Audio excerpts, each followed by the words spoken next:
I was a huge Star Trek fan of the original series. And did you meet a captain?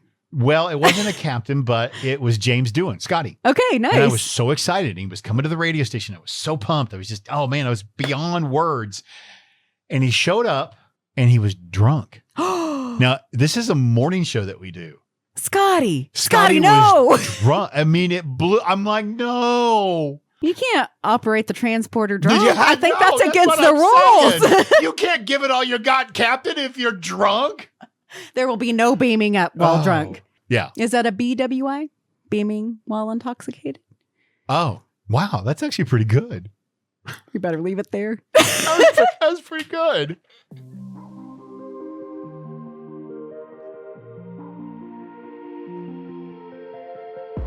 So, we had tried to help my son out by letting him buy my truck. He needed a truck that was good shape. I don't know the word I'm looking for. Sorry. This podcast is off to a great start. Yeah. Sorry about that. Anyway, so we did, and then we were down to a 1-car family, and we were making it work really well. But then we had life get in the way, and it's like, oh. So then we ended up having to like ask you to come and take me home or whatever. And we had to rent a car, and we finally said, okay, how about we buy a vehicle for my grandson who's going to turn 16 in a year and a half. Right. And then I'll drive it for a year and a half, and he can buy it from me. Right. So we did that. Got a 2015 F-150. So nice. And low miles, 116,000. So yeah, pretty color. Bad. Looks real good. Yeah, the color is called a, what did I tell you? Caribou metallic. Yeah. So it's kind of a brownish color. Yeah, it's a nice truck. Anyway, he fell in love with it. And so when he finally got to, see it and sit in it and all that stuff and, drive it around the block, he didn't know how to start the car. It gave me a Polly flashback. Yeah. Kind of, sort of. So this one actually has a key. A physical key that you put in the ignition. Yes. In fact, because you said what, 2014? It's 2015. Oh, 15. Yeah. So it's got the fob, but you still have to use the key. Yeah. So and he was like, okay, so where's the button? Yeah. What do I do? Where do I put it? And then he put it in. He goes, now what do I do? And I go, well, you turn it towards the dash.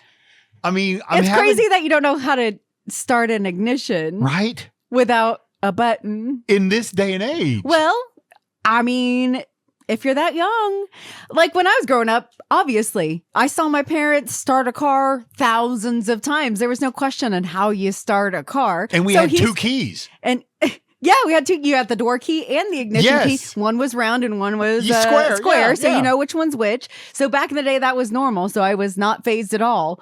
But yeah, I guess if you grew up and every car you've seen your parents get in and drive has been a push button car, you just assume that's how they all start. Well, and here's where it also has changed. So, a lot of the cars now too, the gear shift really isn't a gear shift anymore. They're buttons or they're spin dials. Yeah, it's crazy. So obviously his dad has an F-150 and the gear shift is in the console. Which is pretty standard these days. This one is on the tree. And for our youngs, that means it's on the steering wheel column. Yes.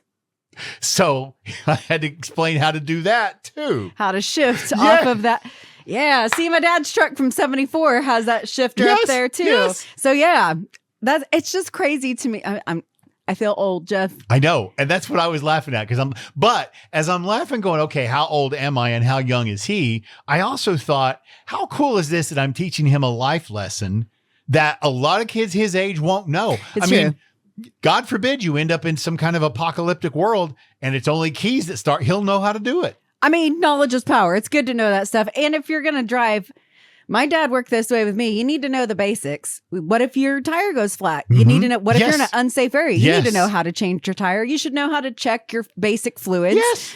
Nothing crazy. You don't even have to know how to change them, but you should know how to check them at least, stuff like that. So highly recommend. I don't know if kids are getting trained on that kind of stuff anymore because now we can just...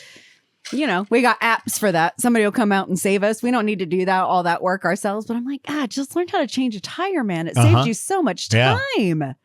I just thought that was too funny. I think that's really, really keys. Funny. Yes. I think so random. And I would have never thought about that. Would he know how to roll down a window if it wasn't a button? Would he know the crank? Like, I think he would probably figure it out. But you bring up a good point because, there's even now these vintage cars that they have the roll down look, but you just push it down and it's an electric window.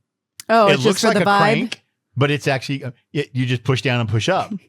That'd be real confusing if Right? you had one of those and gotten the old ones. Yeah, I'm curious if you would. Oh, especially, okay, if you want to get real old and the old trucks where you had to push the flaps out Yes. by the tires to get the air coming in. You'd have no idea about that kind of life. Oh, I know. I mean, that's what I'm talking about. There's something charming about an old truck. Thank though. you. I love an old farm truck. I'm glad he's getting to drive a quote old truck where he had to learn how to use an ignition. Still pretty good luxuries on that 13-year-old truck when he gets it or whatever. Yeah. But hey, he'll know how to use a key, and a lot of people don't know how to do that. Yeah. So there you go.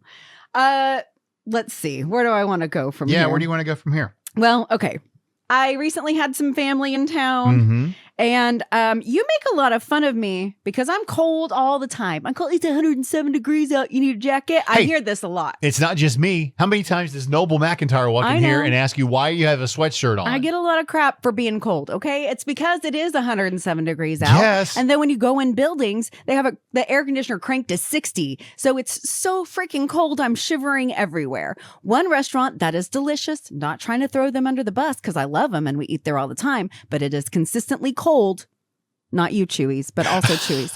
This one is Hideaway Pizza. They keep the air conditioner cranked down in there. So if you want a cool eating experience, go check out some Hideaway. And let's be honest, those pizza ovens get really hot. Pizza ovens, I get it. Yeah. So I went there with my family members, and every single one of them was so cold. I only warned one of them because she was wearing like a halter top and these little shorts. I was like, girl, you are going to freeze in there. Let me grab you a jacket. So I brought her a jacket in with me. And then I got in there, and the three other girls shivering, so cold. They were like, man, we should have brought a jacket. And I was like, you know what? Let's go check out my trunk. Boy, did I have jackets for everybody. There was a full coat in there. There was a North Face coat. I also had a weighted blanket if you need one of those. I got a Thunder blanket back there. Full set of clothes. Somebody wore a sweatshirt. What in the world? I'm prepared for everything, Jeff. This is what I'm saying. Somebody brought up pickleball. I was like, we could go try. Have you tried it before? I got the equipment in my trunk. We can go right now. I'm just saying, this is starting to come in real handy. You got a flat tire? I got a compressor back there. I got you covered. What else you need? I got it. I got towels back there. Did you spill? I got those. No Are you problem. Kidding me? I got an umbrella back there in case it starts raining. And you always give me crap. Oh, picnic blanket, Jeff. Okay, but here's the thing. You always give me crap because I have the first aid kit. I have a survival kit. I have blankets, but really? I think I give you crap because yours was intentional. Mine was all crap that has just ended up in my trunk and never come out. Oh, because you're too lazy to take it out? Yeah. Is that what you're telling me? Pretty much. I had all those coats in my back seat at some point, and I'm like, well, now I got to get people in my back seat, and then they ended up in the trunk, and then I just kind of forgot they were there. Okay, that's the priceless. Change of clothes was intentional, but beyond that, the rest of the stuff is, there's no need to have a weighted blanket in there. There's no need to have two other blankets in there either. I've never used that picnic blanket, but boy, howdy, if I ever want to have a picnic, I am ready. So I'm just saying someday you're going to be real glad I got what I got in my trunk. Yeah. That sounds weird.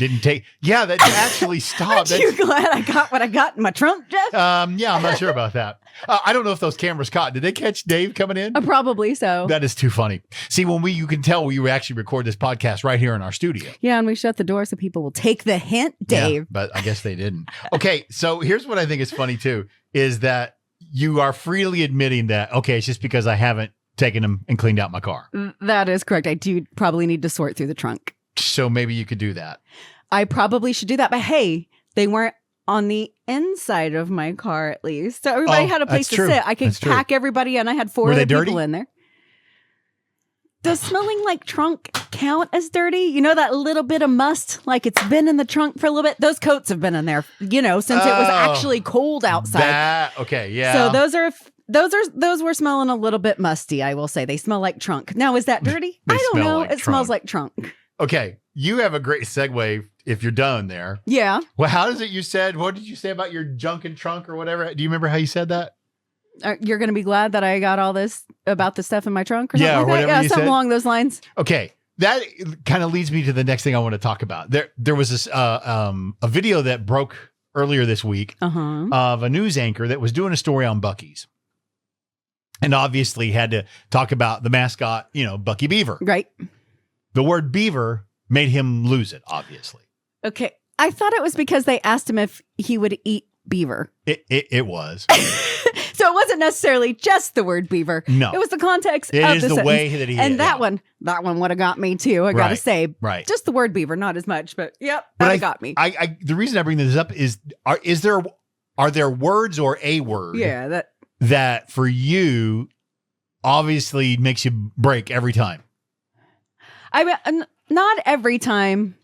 My friend used to be able to get me out of a funk by saying Franks and Burns in the right context. Yes. Like if he could fit it in there just right. That was really funny to me. I don't know that there's anything that makes me break every time I say it. Well, and here's the thing too. When I say break, it could be like we know for a fact, and it's because I picked on her so hard, but Abby, moist and tasty just words that were get two you. words that she could not deal with. Yeah, they gross her out. I worked with a guy here at Magic years ago, the afternoons, Bob Michaels. And for whatever reason, the word rubber ball and liquor. I don't know why. Not together in a sentence. Yeah. Okay. So like if context anyway, we're saying like we went to the play gym and the kids jumped in the rubber balls. He'd go. Okay. No, I don't have anything like that. I'll giggle at a "that's what she said" joke, but no, there's not just like a consistent thing. Do you have these? I do have to bring up the 13-year-old me that when somebody does say 69, I always I never miss a beat to go, he's at 69.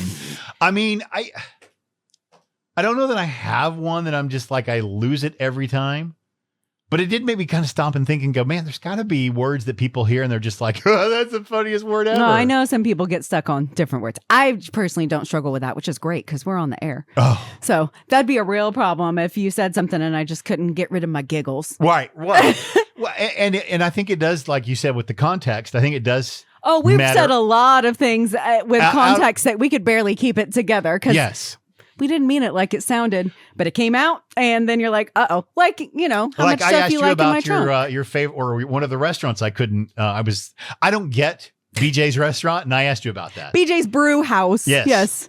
Yeah. And I didn't say Brew House. So. No, he just asked me how I felt about BJ's. And I was like, "Excuse me, the restaurant." I'm telling you, that was the cartoon thing for sure. As soon as I saw those words leave my mouth, I'm like, no, and I'm trying to grab them back. That's not what I meant. For the record, I feel like the menu is too big. That's how I feel about it. It's a big menu, but those Pizookies, great. Right? They're great. In fact, that's what everybody always says is the Pizookies. Now, they don't talk about anything else. Well, the other stuff's good too, but it's the only place you can get a Pizookie. Okay, I was just curious. I was trying to find out if there was a word. I don't think really, I was trying to figure. Yeah, okay, and now that I know that, I'm going to try to keep remembering Frank's. Okay, well, if you can throw it in contextually just right, yeah, you'll really get me. I mentioned I had family in town. Mm-hmm. Jeff, you've traveled all over the state. You have family that comes in from out of town. Okay, it puts you in the position where you're like, I got to entertain these people. And I will say Oklahoma's really stepped it up. It's become much easier to find cool things to show to out-of-towners. Oh, yeah, by far. Is there anything that you just got to do? I'll tell you, we ended up in the same place like 3 times. So this is why I was curious if you have a strategy. So before I do that, yeah, I want to know, where'd you end up 3 times? So we just went down to the Plaza District. Okay. Because it's nice and walkable. Yeah. There's a lot of different shops down there, a variety of shops. They got like Bad Grannies if you're into consignment stuff. They've got the Refillery. They've just got a lot of different varieties of shops. They've got a lot of local restaurants down there to choose from, a lot of unique bars as well. And then they have like the plaza walls. So if you just want to walk around and not spend money, there's still stuff for you to do down there. So we ended up doing that. We ate at Mader, which, oh my goodness. I've never had food from Laos, and I was a little intimidated by that because I'm like, I don't know these words. I've never tasted this stuff. Go try it. Oh my gosh. My cousin's texted me like 3 times since she left, and she's like, I can't stop thinking about that food. I'm like, really? Me neither. And some of it was seafood, Jeff, and I even can't stop thinking about it. Yeah, you're not a seafooder. It's so good. So we ended up over there. We shopped a few shops. I know that we ended up at Pearl's, a lot in the downtown area. Yeah. Well, that's for good reason, because downtown is really, I mean, when you think about like uptown, midtown, I mean, all the districts, like you brought Paseo and Plaza. And we went to Rad Bar and Updown, which was nice. You got both of those retro bars over there. A lot to choose from in that area. But I'm curious, is there just any things that you're like, we got to hit that? Of course, Brahms. My family has bought 4 half gallons of yogurt from Brahms. And then as soon as they My cousin who's lactose intolerant. That's A2 yogurt? Man, she had herself like 5 bowls of that. I'm telling you.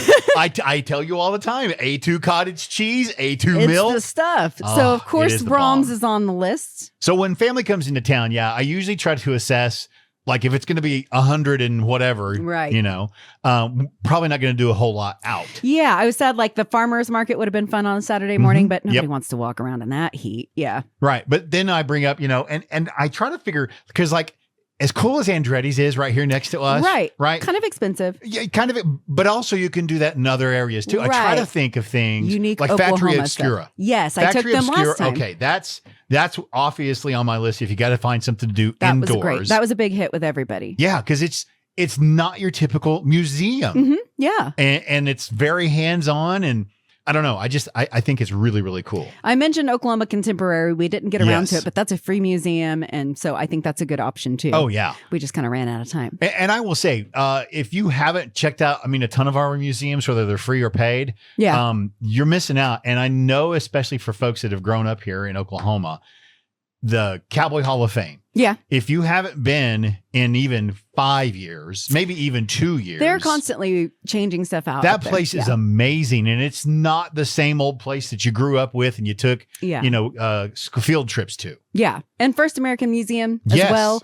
We've got a lot of museums out here. I mentioned to him that we have Okana. Obviously, we didn't go out there, but I thought it was cool that we had it. They had no idea that we had all of the rapids and the river sport stuff and the Olympic stuff that's happening here. They were really blown away by that. And there was a competition going on that we could have gone down. Mm-hmm. But again, 107. Even the relatives from Arizona were like, nope, don't want to be out in this. We're good. We need to find some indoor stuff. Did you ask them if it was heat humidity?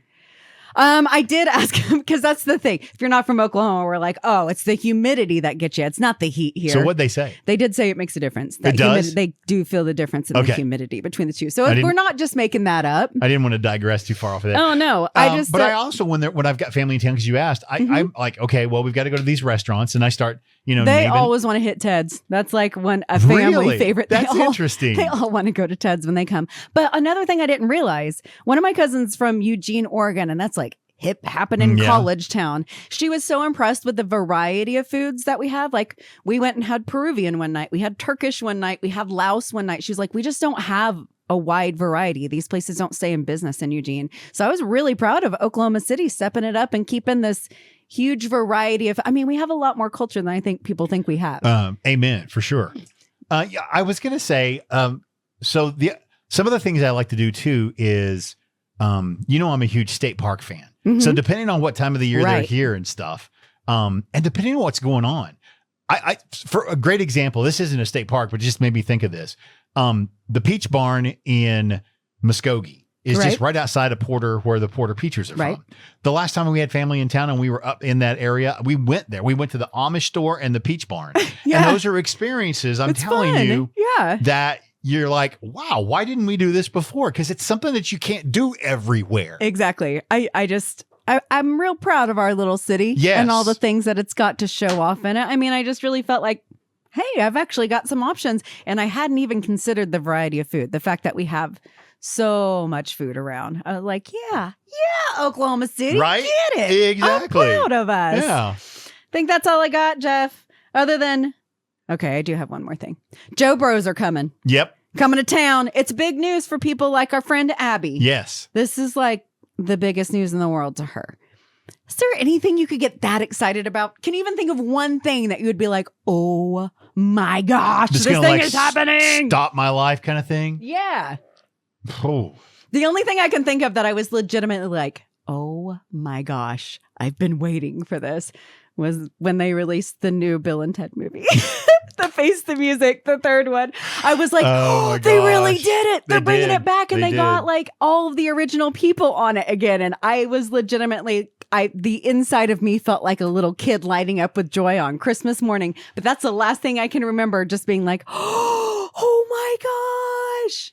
Like, do you get that way about new Marvel movies or anything like that? Is there anything that like really, it makes you feel like a kid again almost?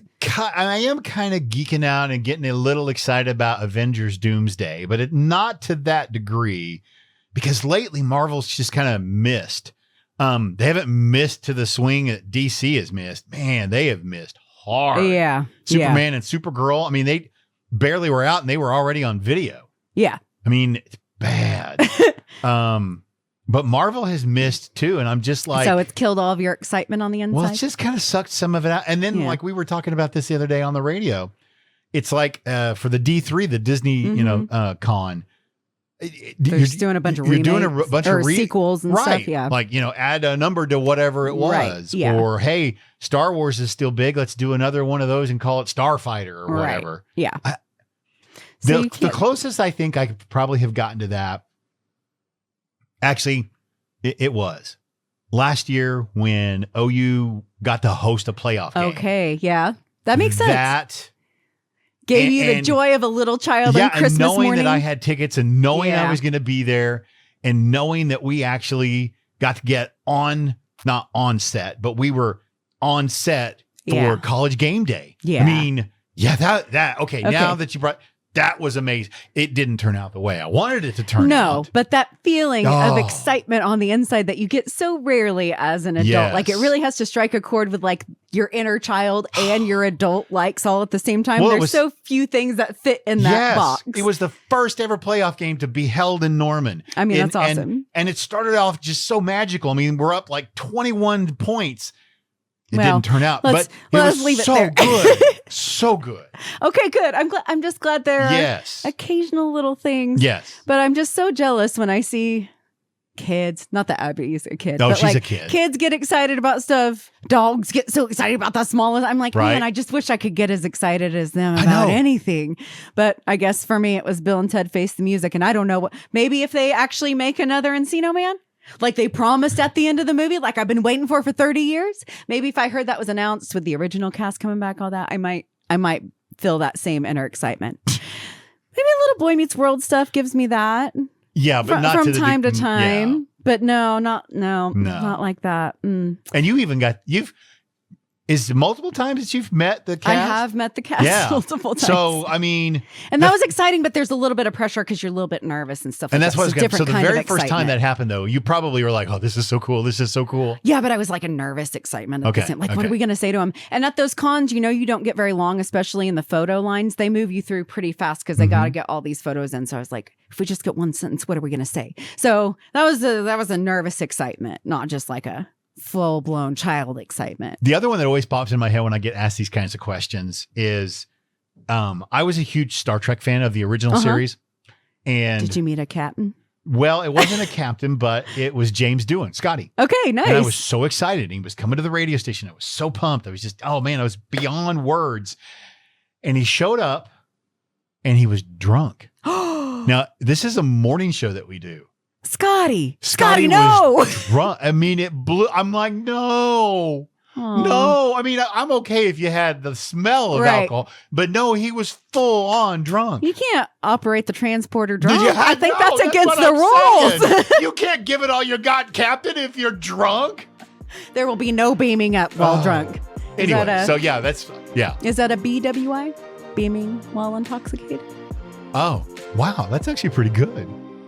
You better leave it there. That was pretty good.